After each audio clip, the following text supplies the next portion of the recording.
Hi everyone, welcome to commerce कक्षा। Last video में हमने वर्कमैन कंपल्शन रिजर्व की बात की थी।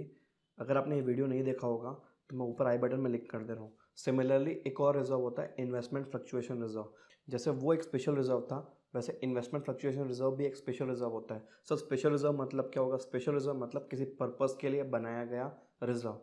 सपोज आप रोज़ पैसा डालते हो एक फ़ोन रिजर्व में, जो आप 2 साल बाद लेने वाले हो, तो आप उस रिजर्व को फ़ोन के लिए यूज़ करोगे। आप मान लीजिए कार के लिए एक रिज़र्व क्रिएट किए और हर महीने उसमें पैसा डाल रहे हो, तो वो पर्टिकुलर रिज़र्व कार के लिए यूज़ होगा। अगर आपने मशीन के लिए एक रिज़र्व क्रिएट किया और आप हर मंथ मशीन में पैसा डाल रहे हो, तो वो पर्टिकुलर रिज़र्व मशीन के लिए यूज़ होगा। इसको बोलते हैं स्पेशल रिज़र्व, जिसको बनाने का एक स्पेशल रीज़न होता है। मतलब आप एक स्पेशल रीज़न रखते हो उस पर्टिकुलर रिज़र्व को क्रिएट करने का, एंड अल्टीमेटली उस पर्टिकुलर रिज़र्व को सेम रीज़न के लिए यूज़ किया जाता है। तो सर इन्वेस्टमेंट फ्लक्चुएशन रिजर्व क्या होता है? जैसा वर्कमैन कंपनसेशन रिजर्व वर्कमैन की तरफ से कोई भी क्लेम आएगा उसके लिए बनाया गया था, वैसे इन्वेस्टमेंट फ्लक्चुएशन रिजर्व हम मार्केट में कोई इन्वेस्टमेंट किए हैं, उसमें फ्लक्चुएशन हुई है, उसमें अगर कुछ पैसा देना पड़ा तो वहाँ पे यूज़ किया जाएगा। सर ये क्या होता है, प्लीज़ हमें समझाइए। बेटा इन्वेस्टमेंट मतलब क्या? अगर पैसा शेयर्स में इन्वेस्टेड है, नॉर्मली आपने थोड़ा बहुत सुना होगा या नहीं सुना है तो सुन लीजिए। जब भी कोई कंपनी पैसा शेयर्स में इन्वेस्ट करती है तो इन्वेस्टमेंट मार्केट वैल्यू, तो उसकी market value up and down होते रहती है। तो अप एंड डाउन होने से दिक्कत क्या है? अगर अप जाएगा तो प्रॉफिट है, हमें कोई इशू नहीं है। लेकिन अगर डाउन गई मार्केट, मान लीजिए आज हमने शेयर परचेस किया 1000 का, कल वो 900 का हो गया, तो हमारा लॉस हो गया 100 का। तो ये जो लॉस है, ये लॉस की भरपाई करने के लिए ही रिजर्व क्रिएट किया जा रहा है, इन्वेस्टमेंट फ्लक्चुएशन रिजर्व। तो सर प्रॉफिट के केस में क्या करेंगे? बेटा रिजर्व लॉस के लिए है, तो प्रॉफिट का केस आपके लिए कोई महत्व का नहीं है, आपको शेयर का कुछ भी नहीं करना है। अगर प्रॉफिट का केस है तो वो रिवैल्यूएशन अकाउंट का प्रॉफिट बन गया, ठीक है। अगर आपका शेयर इन्वेस्टमेंट है, वो आपकी प्रॉपर्टी है और एसेट है, उसकी वैल्यू अप गई तो रिवैल्यूएशन का प्रॉफिट हो गया, उसका रिजर्व से कोई लेना देना नहीं है। लेकिन हाँ, वो रिवैल का प्रॉफिट हो जाएगा।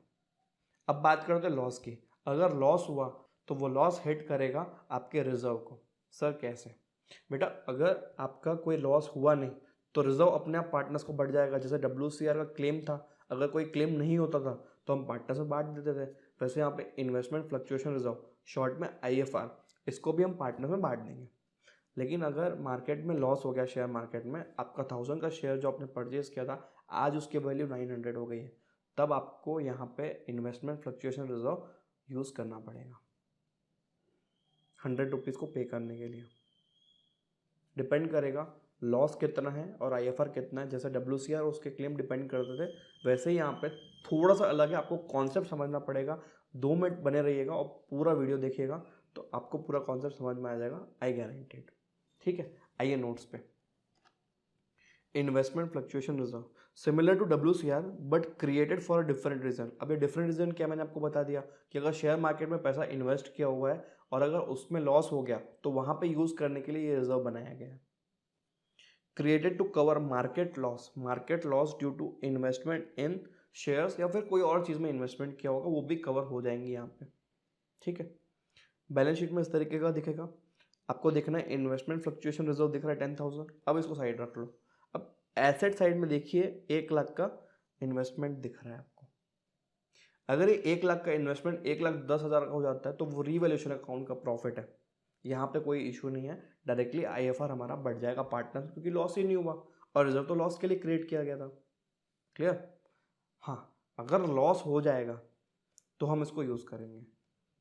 और अगर सर मार्केट वैल्यू 1 लाख की 1 लाख रही तो भी हमें कोई इशू नहीं है, रिजर्व अपने आप पार्टनर्स में बढ़ जाएगा, क्योंकि लॉस हुआ ही नहीं। हमें सिर्फ लॉस का एंगल देखना है। चलिए नोट्स देखते हैं। ठीक है, तो सबसे पहले आपको ये देखना पड़ेगा कि लॉस हो रहा है कि नहीं हो रहा। तो केस 1, अगर 1 लाख का 1 लाख बचा हुआ है, नो प्रॉफिट,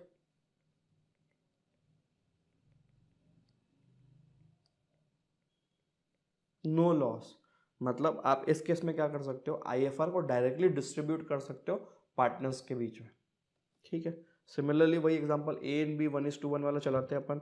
तो अगर A and B थे और 10,000 रिजर्व है, 1:1 उनका ओल्ड शेयरिंग रेशियो है, तो एंट्री क्या बनेगी, IFR investment fluctuation reserve account debit 10,000 to A's capital and to B's capital equal 5,000 each.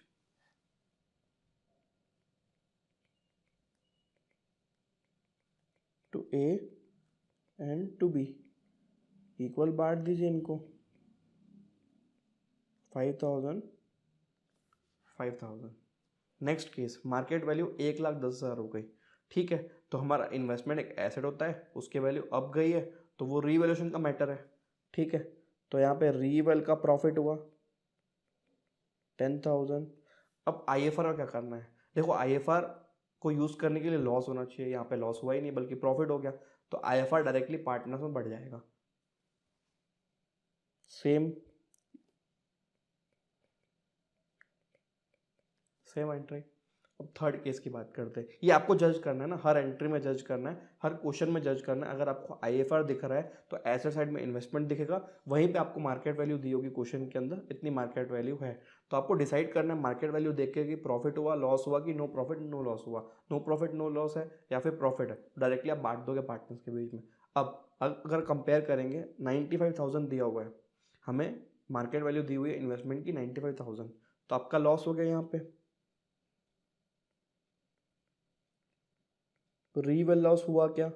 मैं बोलूँगा नहीं, 5,000 का लॉस है, लेकिन लॉस के लिए तो हमने रिजर्व क्रिएट किया था। डायरेक्टली रिवेल में थोड़ी नहीं ले जाओगे आप, अपने पॉकेट से थोड़ी नहीं डालोगे लॉस का मुआवजा, ठीक है। इस केस में रिवेल लॉस नहीं दिखाएंगे, बिकॉज उस पर्टिकुलर पर्पस के लिए अलग से आईएफआर बना हुआ है। अगर आईएफआर नहीं होता तो हम उसको लॉस दिखाते रिवैल्यूएशन अकाउंट में, लेकिन आईएफआर का तो रीज़न ही वही था कि लॉस हुआ इन्वेस्टमेंट के कारण, फ्लक्चुएशन के कारण, तो लॉस को यहाँ से कवर करेंगे और यहाँ से भी कवर नहीं होगा, एक्स्ट्रा लॉस हो रहा है।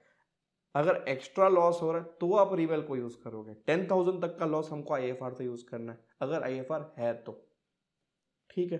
तो यहाँ पे अब आपका अगर रिवेल लॉस 5,000 का है तो आप यहाँ पे आईएफआर यूज़ करोगे। एंट्री क्या पास होगी सर? देखो, इन्वेस्टमेंट अकाउंट हमारा कम हो गया था, उसको कवर करना है। IFR debit 5,000 to investment account 5,000, बचा हुआ पैसा ए एंड बी को बढ़ जाएगा हाफ ऑफ 2,500, रिमेनिंग 5,000 था, मैंने ए एंड बी को इक्वल बांट दिया। सर, आपने प्रॉफिट लॉस निकालना सीख लिया, आपने ये भी समझ लिया कि लॉस होगा तभी हम आईएफआर को यूज़ करेंगे। तो आगे चल के देखते हैं कि अगर लॉस आईएफआर से इक्वल है या लॉस आईएफआर से ज़्यादा है या तो फिर लॉस आईएफआर से कम है, उन केसेस में हम कैसे कैसे एंट्रीज पास करेंगे।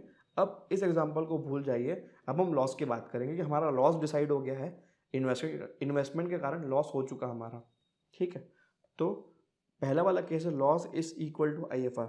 मान लीजिए लॉस हुआ, मान लीजिए लॉस हुआ 10,000 का लॉस हुआ, तो पूरा का पूरा पैसा वहीं एडजस्ट हो गया, पार्टनर्स के लिए कुछ बचा ही नहीं, तो पार्टनर्स को कुछ नहीं बचेगा। अल्टीमेटली एंट्री पास होगी, investment fluctuation reserve account debit 10,000 to investment account 10,000।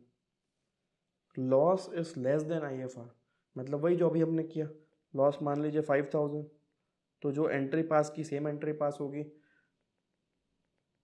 IFR debit to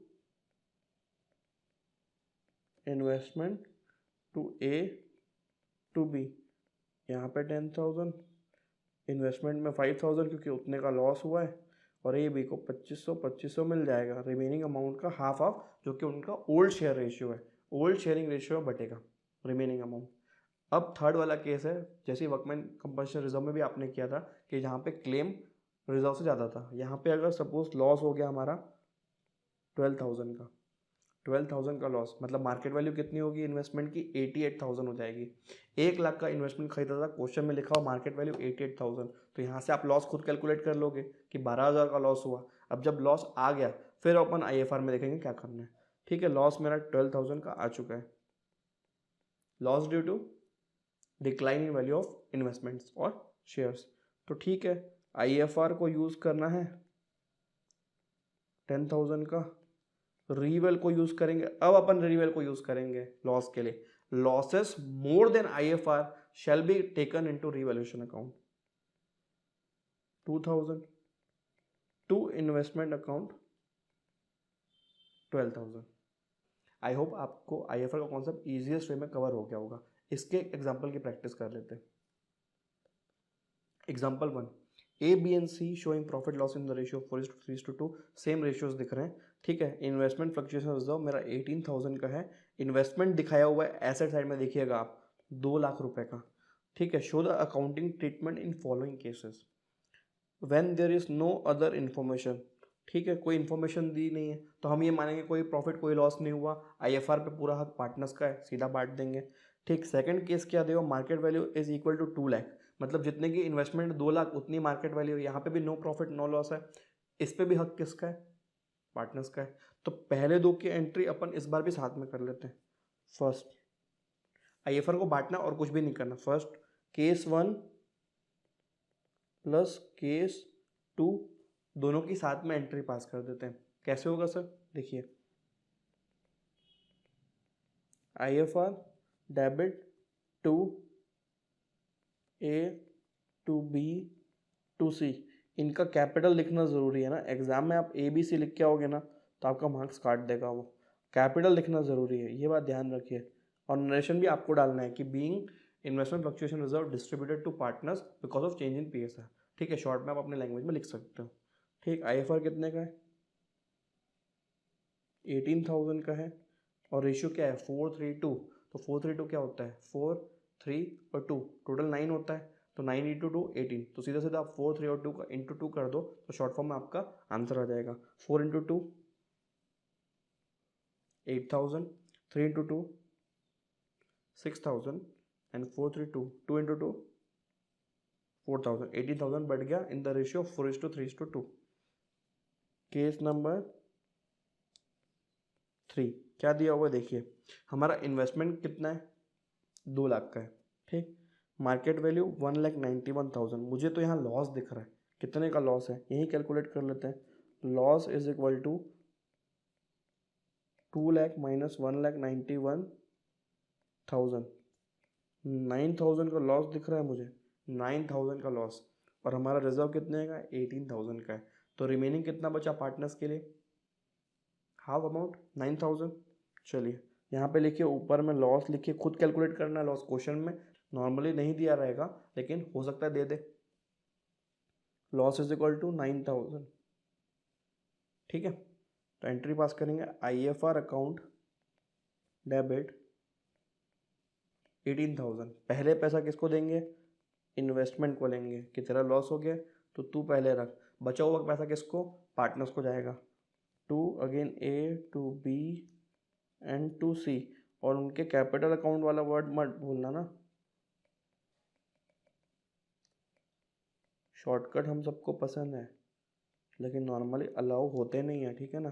तो 9,000 को बांटना है 4:3:2 में, 4,000 3,000 एंड 2,000 बढ़ गया केस नंबर 3। अब केस नंबर 4 की बात करते हैं। केस नंबर 4 में जो वैल्यू है 2,18,000 हो रही है, तो यहाँ पे प्रॉफिट हो रहा है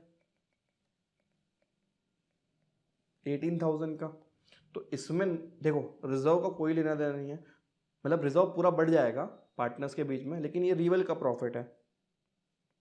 तो पहले इसको रिकॉर्ड कर लेते हैं, investment account debit to revaluation account,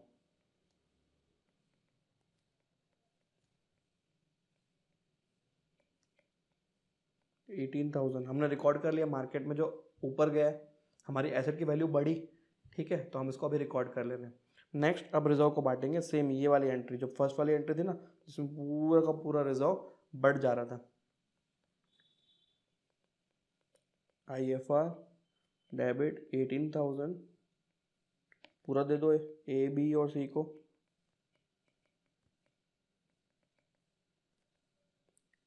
आप भी कर सकते हो ना। कैपिटल C इज कैपिटल, इनको इनका ओल्डर शेयरिंग रेशियो जो कि 4:3:2 है उसमें बांट देंगे।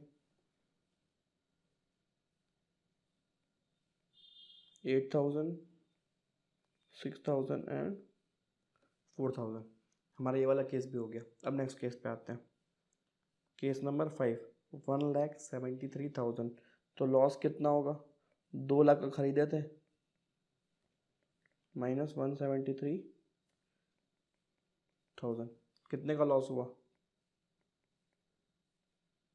27,000 का लॉस हुआ। ठीक है, और हमारा रिजर्व कितने का है? रिजर्व कितने का है हमारा? 18,000 का रिजर्व है।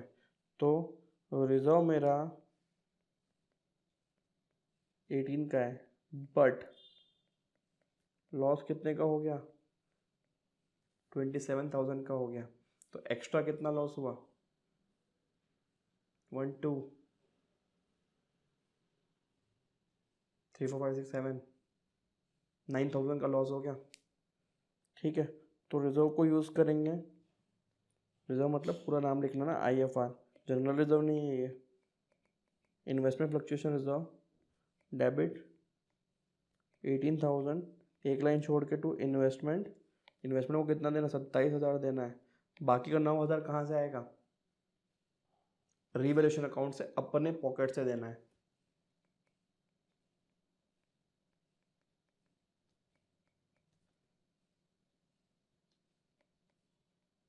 $9,000. So this was the concept of investment fluctuation reserve.